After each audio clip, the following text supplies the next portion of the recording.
బాపట్ల జిల్లాలో YCP MLA Mustafa తమ్ముడు కర్నుమ తనను వేధిస్తున్నాడంటూ ఓ దళిత మహిళ ఆవేదన వ్యక్తం చేసింది.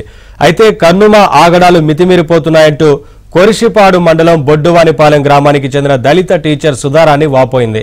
తన ఇంటికి అడ్డంగా గోడను నిర్మించి దాదాపు 5 ఏళ్లుగా తనను వేధిస్తున్నాడంటూ వాపోయింది.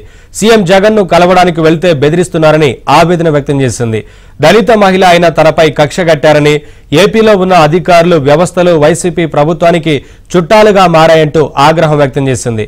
అయితే తనకు ప్రాణభయం ఉందని న్యాయం చేయాలని ఆమె డిమాండ్ చేశారు. ఇంత దారుణము అక్కడ ఏపీలో చెప్పుకుంటే అది సీఎం వద్ద దగ్గరకు కూడా వెళ్ళటం లేదు సార్. వెళ్తుందో లేదో మాకు తెలియదు సార్. తప్పుడు డాక్యుమెంట్లు తీసుకుపోయి తప్పుడు ప్రొడ్యూస్ చేస్తే ఆ జడ్జి గారు ఒక తప్పుడు ఇంజక్షన్ ఆర్డర్ ఇస్తే దాన్ని వెకెట్ చేయించుకోవటానికి ఒక సాధారణ ఎలిమెంటరీ స్కూల్ టీచర్ని నేను దాన్ని వెకెట్ చేయించుకోవటానికి ఇది 3 సంవత్సరాలు సార్. కోర్టులు, జడ్జీలు, లాయర్లు అందరు కూడా వాళ్ళకి తొత్తులైతే ఇక న్యాయం ఎక్కడ జరుగుద్ది సార్? చంపేయమనండి సార్, చంపేయమనండి. మేము సిద్ధమే, చంపడానికి వాళ్ళు సిద్ధమా? తప్పు చెప్పాలి, తప్పు చూపించాలి. తప్పు చేసిన అధికారులందరూ కూడా వాళ్ళు నిరూపణ అయితే మమ్మల్ని చంపేయమనండి. నన్ను అరెస్ట్ చేస్తే తప్పు చేసిన వాళ్ళందరినీ అరెస్ట్ చేయమనండి. అప్పుడు మమ్మల్ని చంపమనండి. ఇది ఎక్కడ న్యాయం సార్? న్యాయం అడిగిన వాళ్ళని కేసులు పెట్టడము, న్యాయం అడిగిన వాళ్ళ మీద నాన్ బెయిలబుల్ కేసులు పెట్టండి. ఎటువంటి ఎంక్వైరీ లేకుండా ఎలా చేస్తారు సార్? అది సార్ మా బాధ. అప్డేట్స్ మా కరెస్పాండెంట్ సత్యానాయుడు తెలుసుకుందాం. సత్య, గతంలోనే బాపట్ల జిల్లా ఏదైతే కురిసిపాడుకు చెందినటువంటి సుధారాణి, గొట్టిపాటి సుధారాణి ఎవరైతే ఉన్నారో ఆమె ప్రభుత్వ ఉపాధ్యాయురాలుగా పనిచేస్తున్నారు, దళిత యువతి. ఆమెకు 2 కుమారులు, ఆమెకున్న పిల్లలిద్దరూ కూడా ఉన్నత విద్యావంతులే.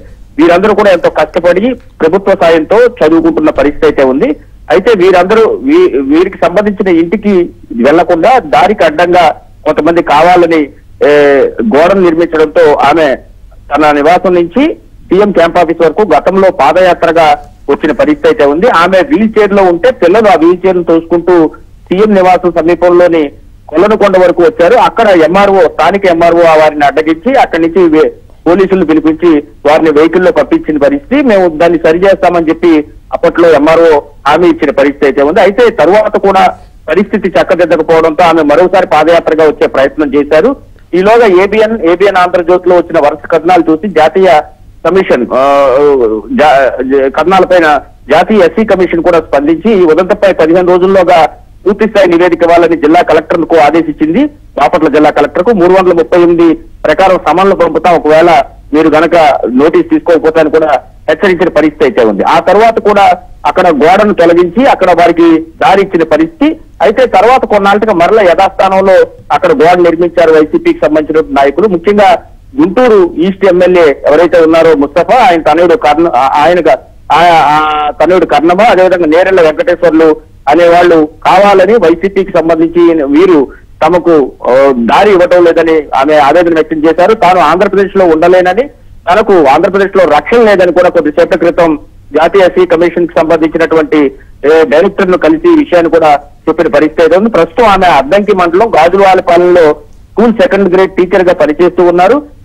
విధుల్లోకి వెళ్లడం గత కొంతకాలంగా ఇంటికి దారి లేకపోవడంతో ఇక చేసేది లేక ఇంటి వద్దే పిల్లలతో ఉన్నారు. విధుల్లో కూడా వెళ్లడం లేదని కూడా ఆమె తీవ్ర ఆవేదన వ్యక్తం చేశారు. వైసీపీ ప్రభుత్వం వ్యవస్థలను పూర్తి స్థాయిలో ఉపయోగించుకుంటూ తనలాంటి వారిని ఇబ్బందికి గురి చేస్తోంది. తనకు ఆంధ్రప్రదేశ్ లో ఉంటే ప్రాణభయం కూడా ఉందని కూడా ఆమె పేర్కొన్నారు. ఈ రోజు ఆమె హైదరాబాద్ కు వెళ్లి అక్కడ ప్రత్యేకంగా తన ఇంటికి దారి ఇవ్వని వారిపైన ఫిర్యాదు చేసిన పరిస్థితి అయితే ఉంది. హైదరాబాద్ లోని